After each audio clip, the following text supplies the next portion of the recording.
లక్ష్మీ శ్రీనివాస్ కిచెన్కి స్వాగతం అండి. ఇప్పుడు మీకు నేను పాయా చూపిస్తానండి. పాయా అంటే ఇది షేర్వా అండి. షేర్వా మటను గట్టి ముక్కలు వస్తాయి కదా, మటన్ తెచ్చినప్పుడల్లా ఎందుకు చేస్తానంటే నేను మెత్తనవేమో ఫ్రై చేసేసి ఇలాగ ఈ గట్టి ముక్కలు ఉంటాయి కదా, వీటితో నేను షేర్వాలా చేస్తానండి. చాలా చాలా టేస్టీగా, చాలా సూపర్గా ఉంటుంది. ఈ షేర్వా ఎలా తయారు చేయాలో చూపిస్తాను. అచ్చం మనం కాళ్ళు షేర్వా పెట్టుకున్నట్టే ఉంటుందండి. ఇది సూపర్గా ఉంటుంది. ఇప్పుడు పాన్ పెట్టుకొని ఆయిల్ వేసుకొని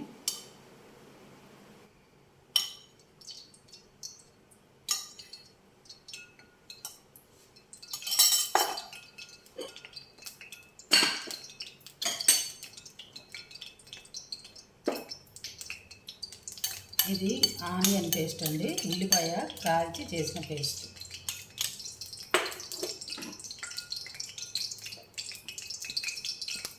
కొంచెం పసుపు వేసుకొని, కొంచెం మెంతి పొడి,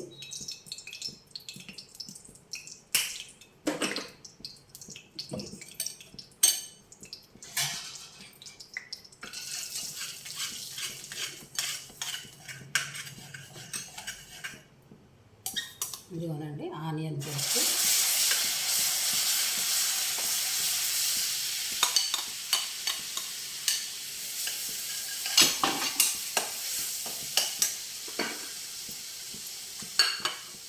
కరివేపాకు, పచ్చిమిరపకాయలు,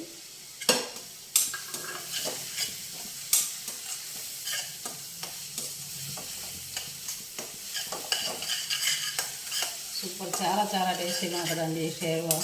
పుల్కాలోకి బాగుంటుంది, చపాతీలోకి బాగుంటుంది, రైస్లోకి బాగుంటుంది. అచ్చం మనం కాళ్ళతో పెడతామే షేర్వా, పాయ అంటామే, అదే టేస్ట్ ఉంటుందండి. గట్టి ముక్కలన్నీ కూడా మటన్ కాళ్ళే అవసరం లేదండి, మన మటన్లో ఉన్న గట్టి ముక్కలతో కూడా ఇలాగ షేర్వా చేసుకోవచ్చు. ఇందులో కొంచెం పుదీనాకండి, ఇది కొంచెం పుదీనాకు వేసుకుందాం.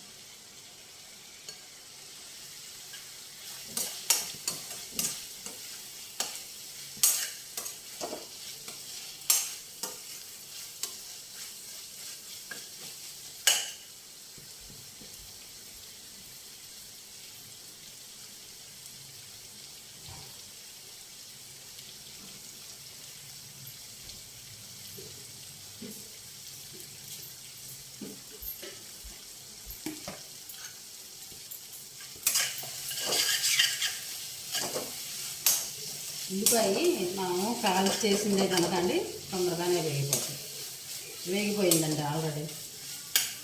ఇందులో మనం అల్లం వెల్లుల్లి పేస్ట్ వేసుకున్నాం. అల్లం వెల్లుల్లి పేస్ట్,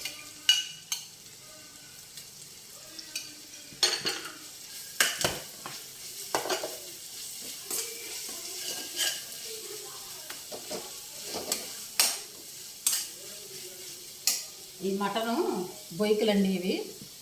వీటిని చక్కగా కుక్కర్లో వేసి ఒక 3 విజిల్లు వచ్చే వరకు ఉడకబెట్టేసానండి. 3 విజిల్లు వచ్చే వరకు కుక్కర్లో వేసేసాము.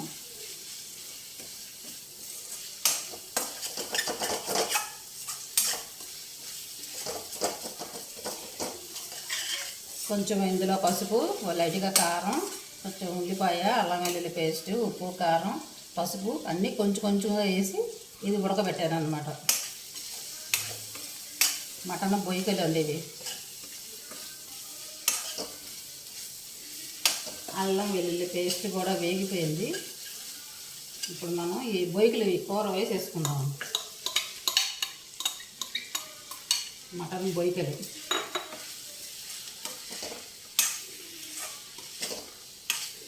మెత్తన కూర మధ్యాహ్నం వండేసానండి. ఇప్పుడు ఈ బొయ్యలతో షేర్వా చేస్తున్నా.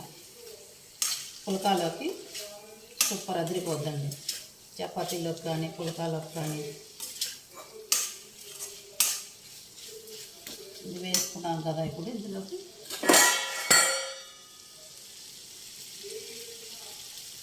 కొంచెం ధనియాల పొడి, కొంచెం జీలకర్ర పొడి, మసాలా పొడి కొంచెం, కొబ్బరి గసగసాల పొడి,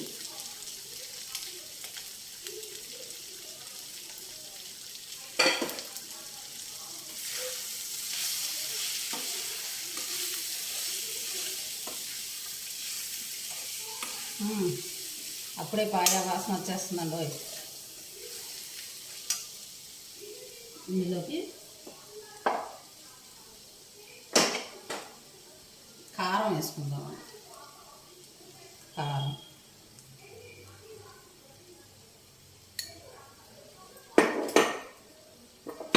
ఉప్పు,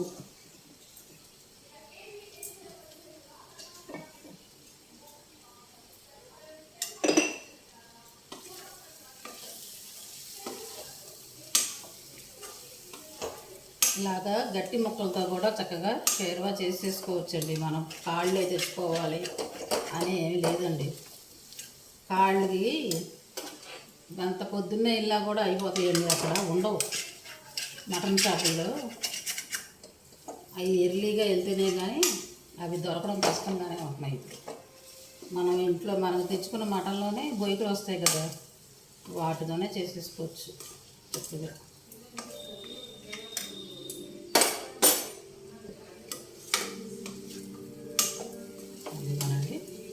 కారము, మసాలా ఇవన్నీ చక్కగా వేగిపోయినాయి కదా, మంచి అరోమా వస్తుందండి. పాయా వాసనే వస్తుంది చక్కగా. ఇప్పుడు ఇందులోకి ఆల్రెడీ మనకి ఉడికిన మటనే కదా, వేగిపోయింది చక్కగా. ఈ మటన్ ఉడకబెట్టిన వాటర్ ఉన్నాయి కదా, అవి వేసేస్తున్నాం.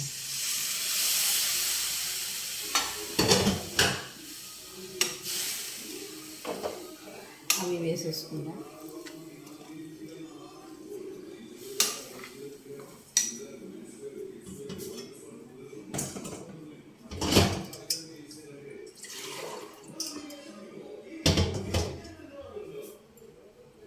ఇంకా కొంచెం నీళ్లు పడతాయండి. ఆల్రెడీ మనకి ఉడికిపోయిన ముక్కలే, ఇంకొంచెం సేపు ఉడికితే బాగుంటుంది అన్నమాట.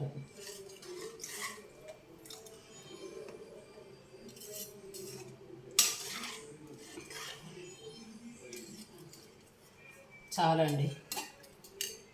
చక్కగా కొంచెం ఉడుకు పట్టాక మనం సిమ్లో పెట్టుకున్నాం అనుకోండి, చక్కగా నిదానంగా దగ్గరికి చిక్కబడితే మంచి టేస్ట్ వస్తుంది. చాలు, వాటర్ సరిపోతుంది. చింతపండు అండి, లైట్గా చిన్నది ఒక్కది, కొంచెం ఎక్కువ వేసుకోకూడదు. చిటికెడు చింతపండు వేసామా లేదా అన్నట్టు వేయాలండి, పుల్లగా వేసుకోకూడదు. చాలండి, అలాగా లైట్గా వేస్తే పాయా టేస్ట్ అనమాట. పుల్లగా వేసేసుకోకూడదు. చాలు, చిన్న చింతపిక్క అంతా చింతపండు లైట్గా వేసుకోవాలి. చాలండి.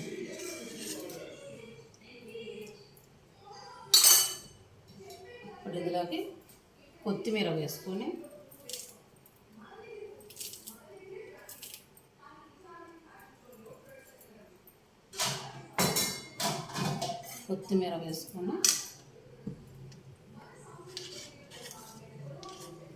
ఆహా, చూసారా ఎంత కలర్ఫుల్గా ఉందో షేర్వా. చాలా టేస్ట్ ఉంటుందండి. అచ్చం మనం కాళ్ళతో చేసుకున్న షేర్వాలానే ఉంటుంది. ఉడికాక చక్కగా సిమ్లో పెట్టుకుంటే స్లోగా చాలా చక్కగా మెత్తగా ఉడుకుద్ది అనమాట. మొత్తం అంతా అయ్యాక ఉడికాక మళ్ళీ మీకు నేను చూపిస్తాను. ఇదిగోనండి, అదిగోనండి, సూపర్ కదా. మటన్ బొయ్యలతో షేర్వా అండి ఇది. Mutton bones sherwa, tasty sherwa. సూపర్గా ఉంటుందండి, చాలా టేస్టీగా ఉంటుంది. ఒకసారి చేసి చూడండి మీరు కూడా. ఇట్లా చాలా బాగుంటుందండి. నచ్చితే మీరు కూడా ఇలా చేసుకోండి. నచ్చితే మీరు కూడా ఇలా చేసుకోండి.